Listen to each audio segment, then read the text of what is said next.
деген бөлімі бар бекен? About бар бекен? Жоқ екен. Жоғарыда бар ба? Так. Тур элементы. Көп екен да?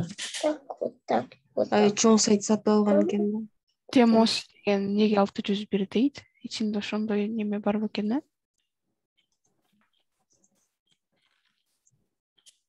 Аны которуп көрүлчү.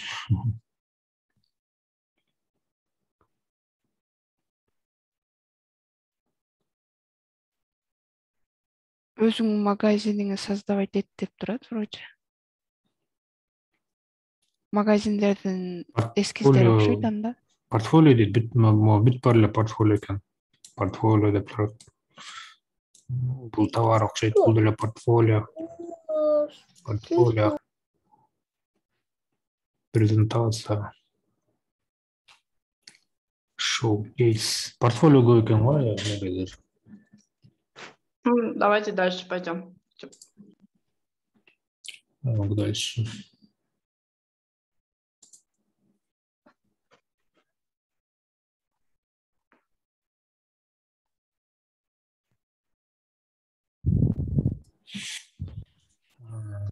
Окей. Бул бир аз ушундай башкачараак экен. Ойноп эле отурса болот экен да. Бул деп качтыңар. Кайсы? Раз, два, три, четыре, пять. Эскизди образец кылып коет окшойсуң анда биринчи бетине. Баннер ошондой экен. Анимация кылып эле, двигающийся эме. Базылбайт экен да. Жөн эле для красоты. Интерьер дизайн дейт, архитектура agency дейт. Интерьерный и архитектурный дизайн дейт. Удивительный дизайн. Түсү жакшы экен, ал түс. Могу жерде неси бар экен, могу түстөрдү алмаштырса болот экен. Могу четинде турат го, ушул жерден биздин каалаган түскө бир эмен алмашып алсак болот экен да. Ушул жерден сразу эле алып каалаган түскө алмаштырып көрсөк болот экен. Бирок бизге могу эме кереги жок да, эң башында. Ошонусу бир аз. Керек жакшы болобу. Бул кычыкка жабып кетеби? Да, я сделал. Ана түс жакшы экен, эме просто мындай бир башкача эле сүрөт коюп койсо болсо керек дейт. Бизде ар кандай цветтеги сайттар болот да, ошон үчүн бунуку эме золотистый кылып подбирать этип коюптур да. И сайттардагы, и иконкалардагы мындай болчу да. Биздики кызыл, жашыл, көк сайттар болгондо мындай болуп калат. Муну бир стилде эмелер экен го. Такой эле бир стилде жасалган.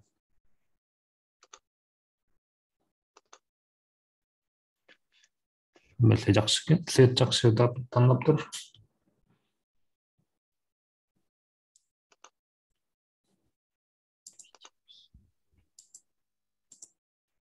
Фон тоже өзгөчө болобу? Чёрный.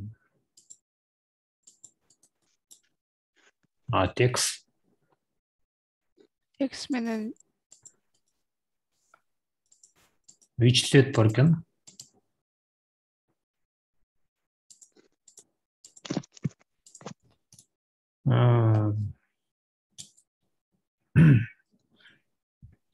Ошондо эмнеси жакшы бул? Эмнесин алсак болот? Бул жерде жана каталогдор узун болуп берилиптир. Ушундай кылып көрүлсө болот экен. Жакта листать этип турбайбы? При наведении. Баары көрүнүп турат экен сразу. Футерге чейин көрсөтөт экен. Анимация. Бирок что-то дёрганный анимация экен да. Резко плавный эмес да.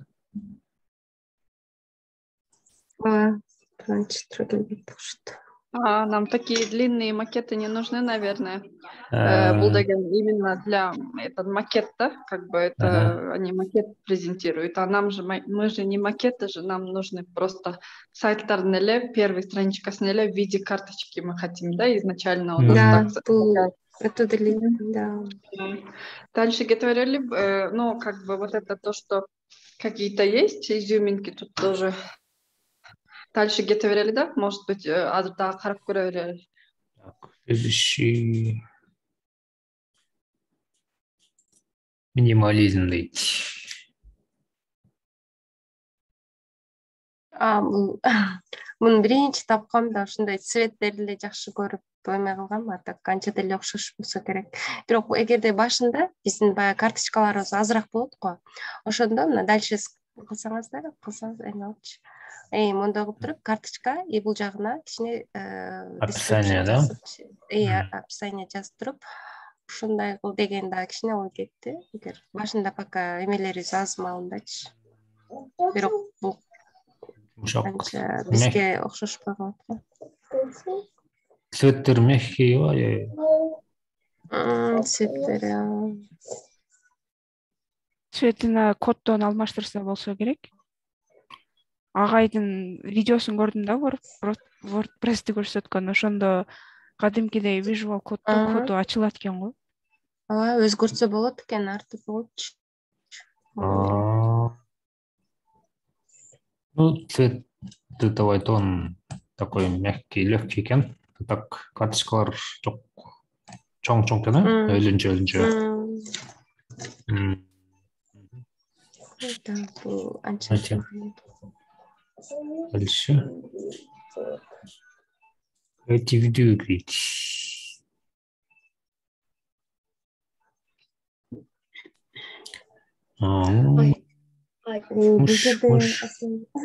Видеону ачайынбы? Экис түрү бар экен да ушул. Видеода көрсөткөн, YouTube'да эле видео экен, перемотка жок. Четін басы. Жокын.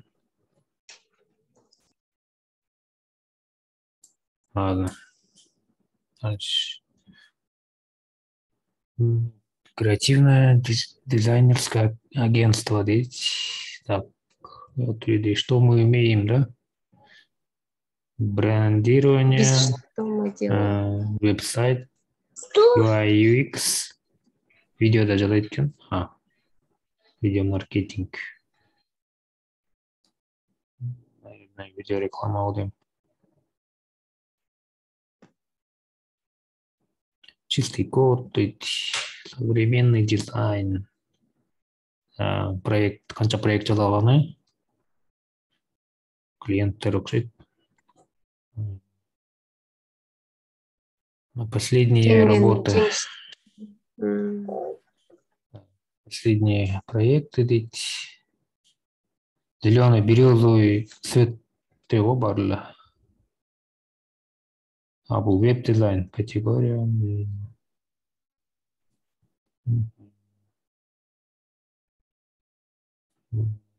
Топ. Почему выбирают нас эти? 30 лет опыта. Команда ведь. При наведении цветной укладки на жирокшин. А так черно-белый.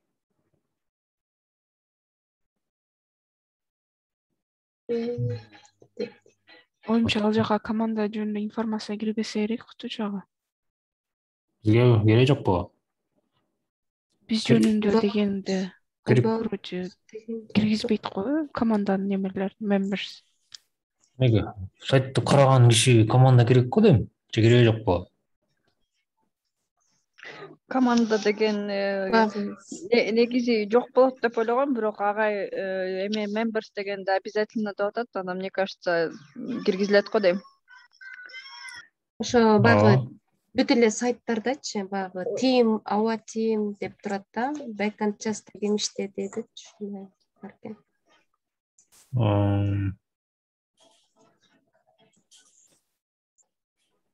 Так. Отправь письмо дейт контакту. Баягы мына баары кайталанат экен. Социальная сеть, копирайт. Биздики мындай темный деле кылбайбыз да туурабы?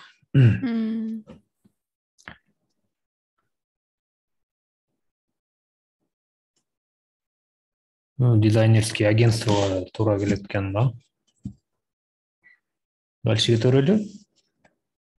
Да, но в принципе, на первый взгляд, караганда как бы притягивает чем-то все равно. Эмеси. Там, кажется, вот ховерлери, эмилери, как-то есть, да, что-то не сильно простенькие эмескен. Тоже 2-3 түрдүү болот окшойт да эмесиндечи. Мону если темный болбосо dark, ана light деген дагы бар эле да. Light деген жок бекен. Light хомдо эмеспи? Ол если dark деген азыр эме экен. Кайсы жерден кылдым эле да мен. Light кылып алдым эле. Өзүмдө таппайм. Давайте пока дальше пойдем. Давайте дальше пойдем. В принципе, мне дегенеме болчу был. Креативодич. Окей. Insomnia.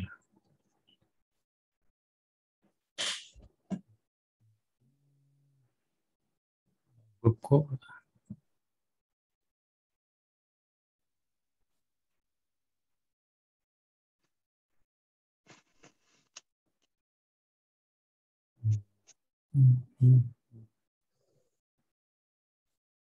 Карточкасы.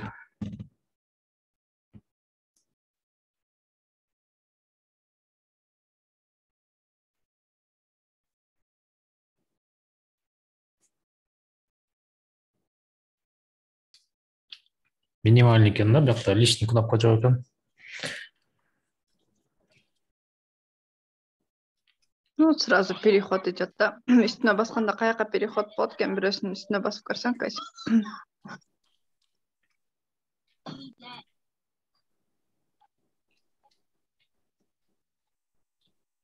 Сайттын эле шаблон окшойт. Сайтка жиберет экен, э? Понятно.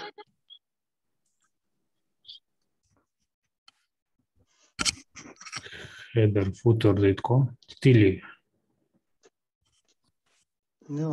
Плагины.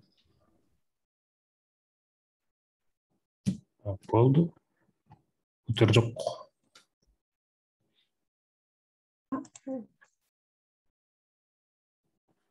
Магазин этих бош керек. Шоп. Магазин сайтов, что ли.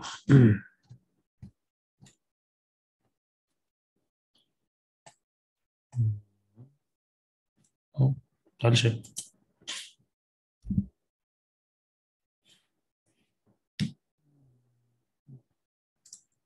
Это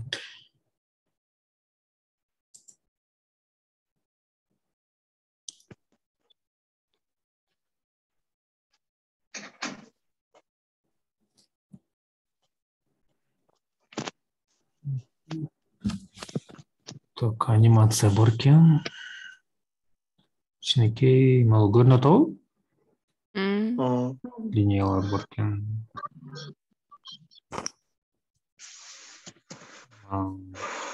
Бул эле жакшы экен.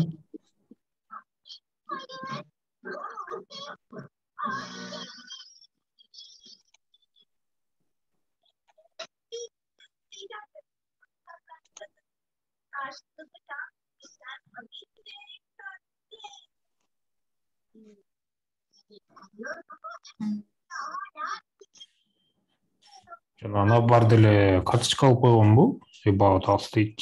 Tergis команда дейт. About us'ка басып көрсөң.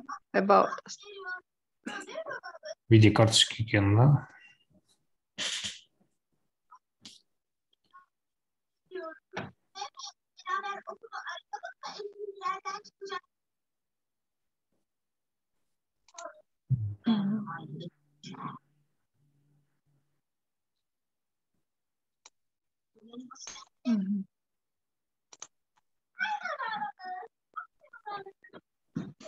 Эти блокты ачып ошактан бир эмени көрсөң, балким ошо блоктордо биздики жана эмелерибиз болот да. Үстүндө блок деген. Сайдбар.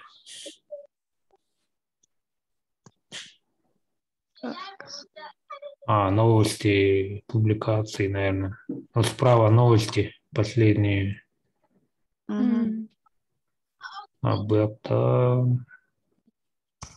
посттор го дейм, Ну, вот эти наши посты будут жанагы ар кайсы эмебиз болот го, секшндар, ошонун арасындагы эмелер, наверное. Комменты, да? Брендинг категория го дейм. Давайте дальше пойдем. Футерын карадык бу мунун, Футер эмне экен? Обычный эле, да, кажется. Инструменты. Болду. Кнопка бар экен, стрелка вверх.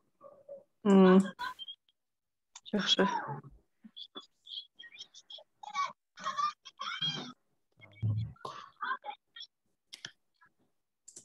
Оформление жакшы экен дейт. Комментарий окуп атам мен.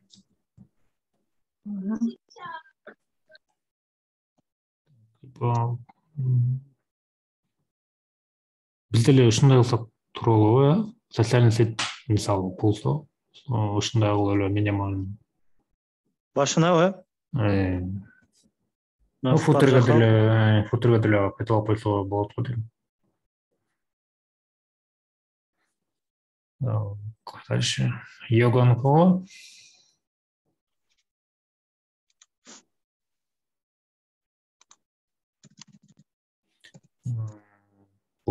Карточка жоқ экен.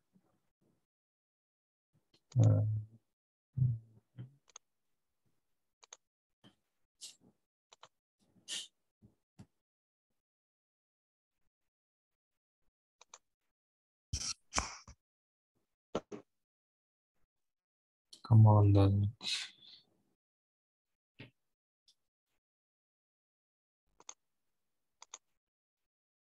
Отзыв.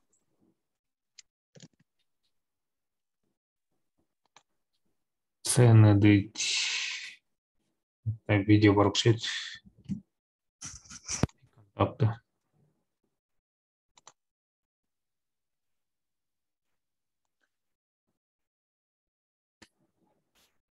Я сказал, социальная сеть.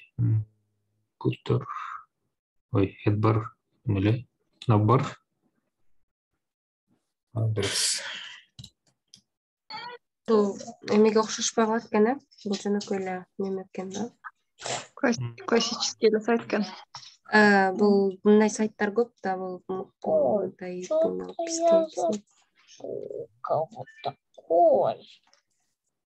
Давайте дальше пойдем.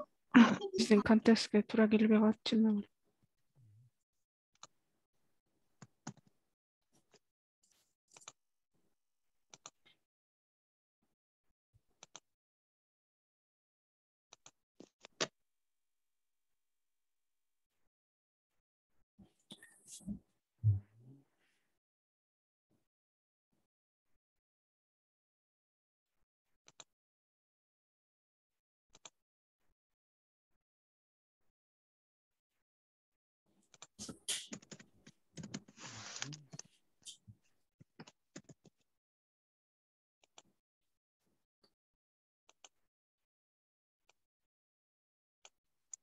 Жок кана эчтеке керектүү эчтеке деле жок го вроде.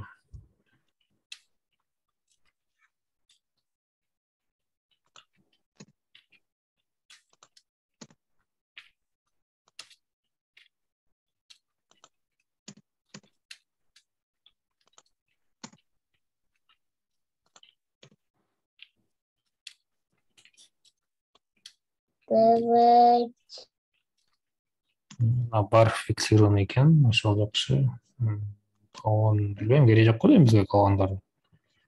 Ну да, и анимация интересная, экен. Вот при наведении, когда листаешь, то, что они там двигаются.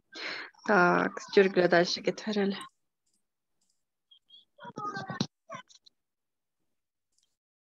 Эвелин.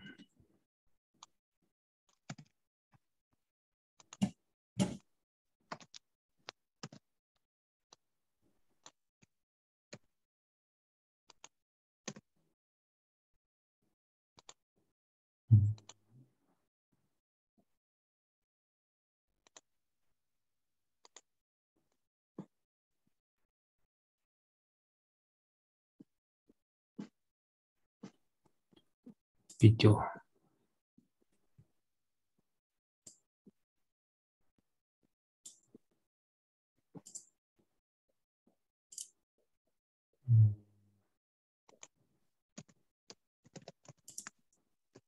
Ошол агайдын сайтынанбы бул же башкабы?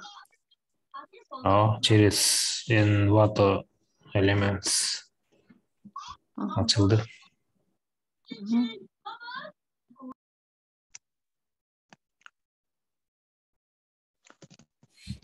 Каталондан эле көргөн. Кнопор.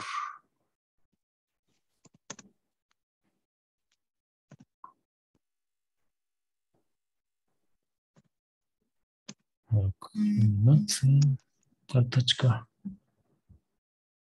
Болды.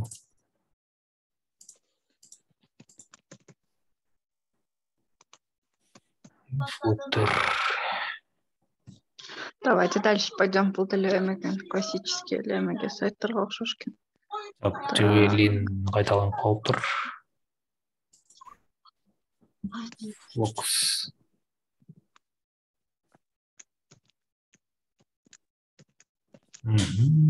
Сонго. Эң башы.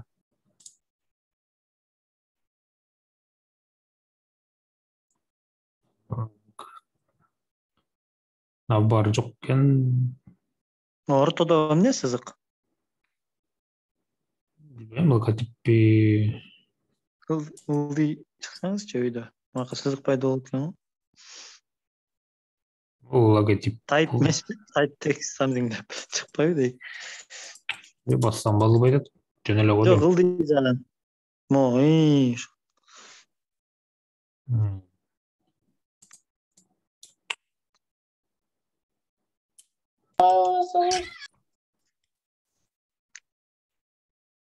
Анимациялар жакшы экен.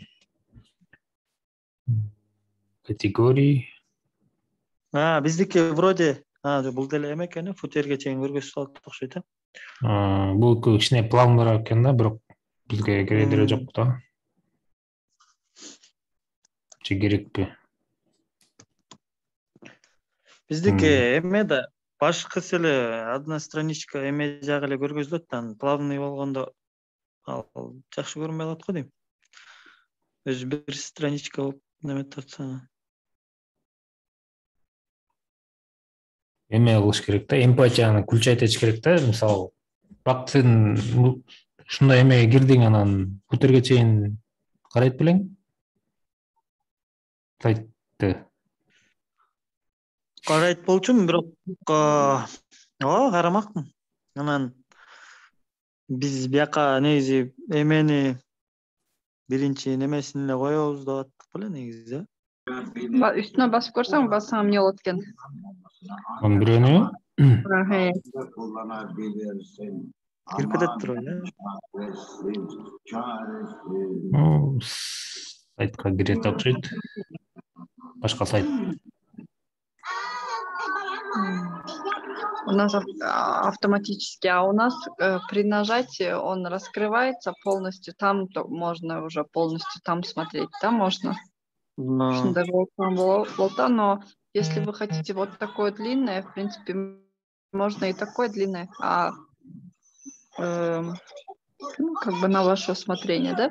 О чем я сейчас?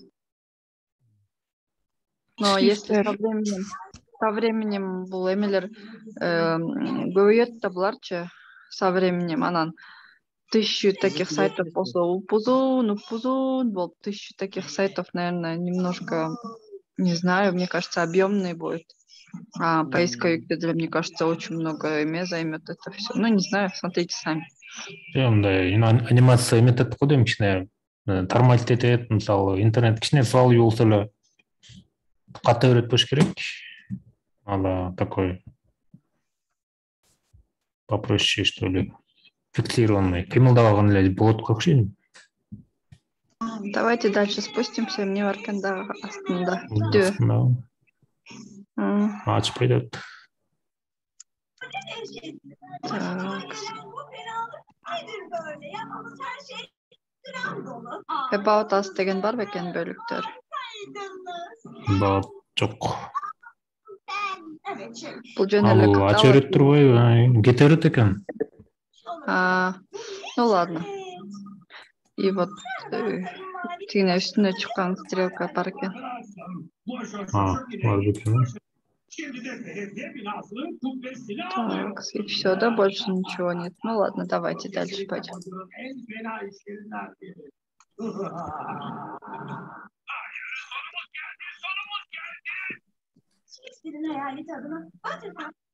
Так, бул уже башка сайт экен,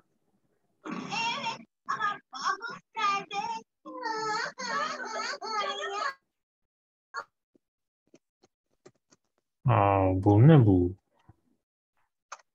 Якан тандайбы? Бул өзүнчө сборник сайтов деген да, эмек шаблонов экен да. Ал да WordPress-тен окшойт, э? Башка сайт. Вот этот человек, наверное, для WordPress свои эти шаблоны делает, кажется, и продает. Ну, давайте тогда дальше, наверное, пойдем.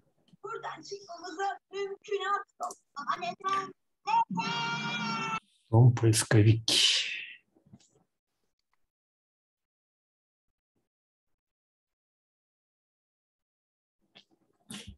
Листинг, добавить листинг. Черных точками лучше по-моему. Бул жакта мага больше всего вот это вот, ну то, что биздин задумкабызга караганда вот навбар у них есть, да, биздин эме өзүбүздүкүчү, то, что у нас этот навбары бар экен, сол жагында логосу. Здесь уже можно поменять навбардагы эмелерди. Анын астында сразу эле жана биз, помните, биз этот хотели именно вот такой вот большой поисковикчи. Ошонусу менен привлекать этти да, му астындагы.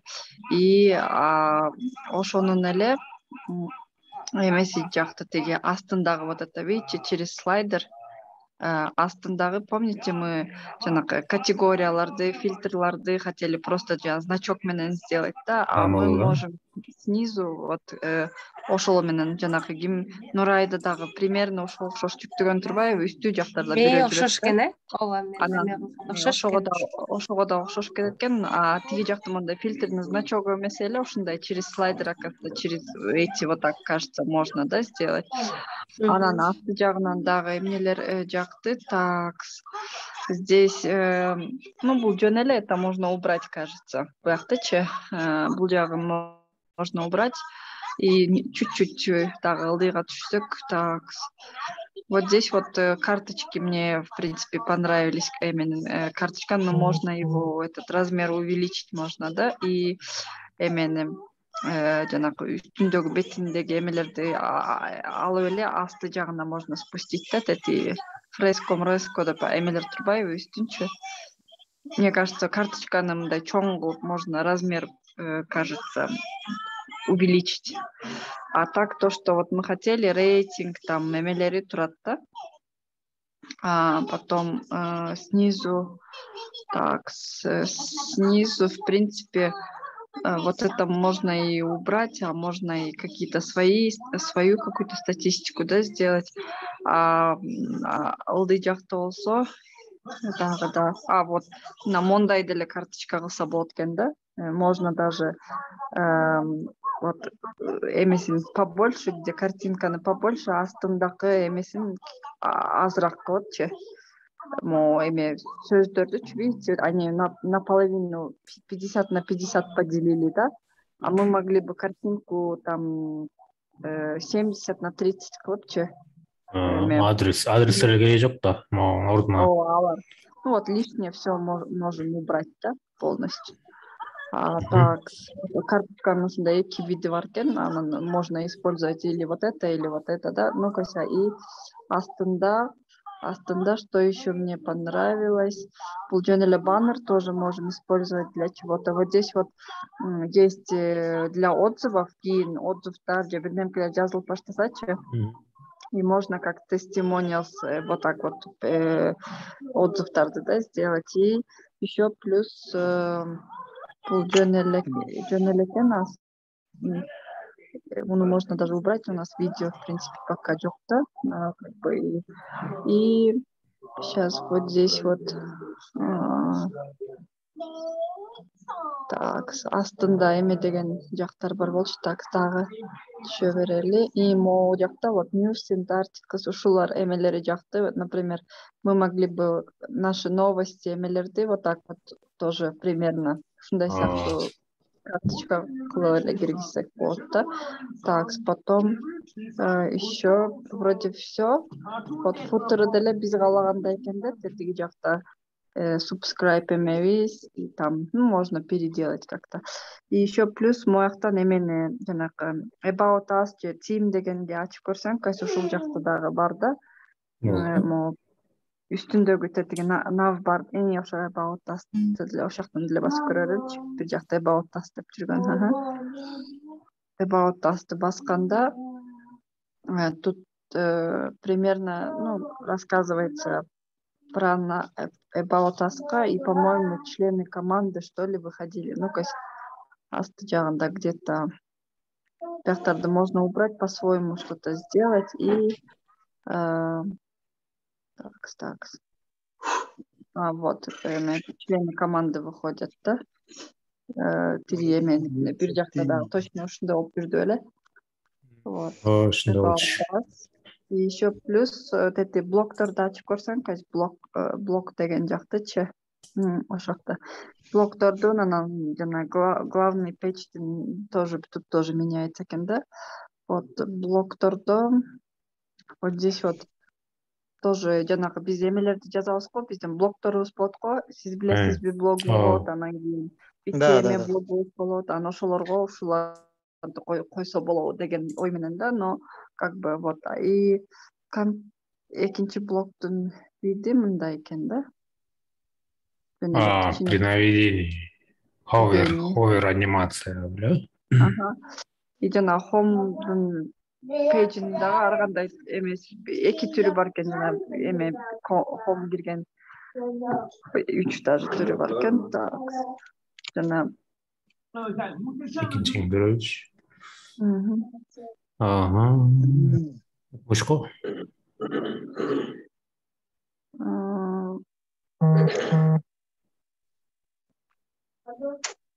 Категорияында ушундай болсок болобу? Или какой раздел? Да, их можно убрать и там переделать. У них много карточек, они карточку почти везде используют, да, можно подобрать одно из них и даже переделать полностью. Так, и как бы основное эмеси ошол мурунку бири-бирине эле окшош, просто эме местами меняют, анан ушундай экен да. Башкача, кичине башкачараак кылып коюшу эле ушундай. И контакт. Вот из всего, что я там посмотрела, более-менее азыркы биздин то, что у нас в голове блокторду ачалчу нерселер ушундан көрө алдым, анан дагы көбүрөөк караганга убактым жетпей калды, ушу бирөөсүн эле эме карап калдым да. Вот.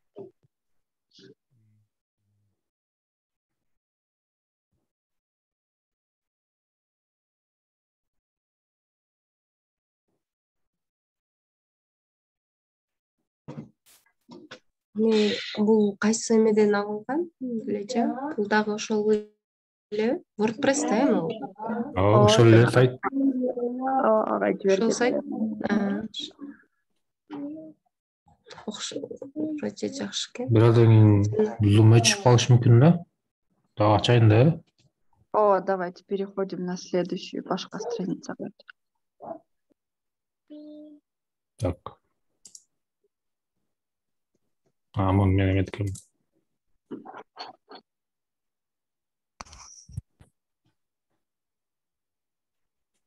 Ну, карточкасын эле карадым.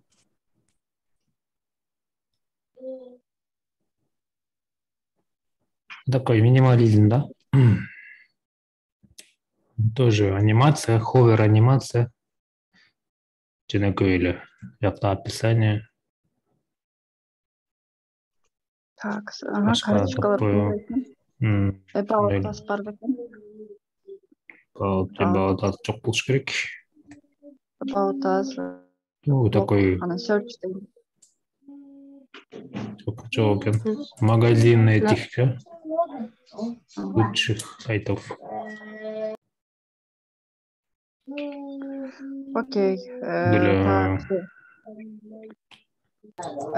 Эми кандай кыла койсок, эми каждый жана списокто турган эмелерге эле тиги өзүбүз эле эң с правой стороны эметсең комментарий жакта жер бар бекен. Оң жак дагы дальше ошо комменттен кийин дагы бир эме ача коет окшойбуз. Комменттен кийин дагы бир эме ача коелу. Алдыгыны копировать этип эле дагы оң жагыначы пустой кылып. Кандай болчу эле? Мен биле албайм. Эди ачыш керек эле. Не деген кошо эле дейсиз?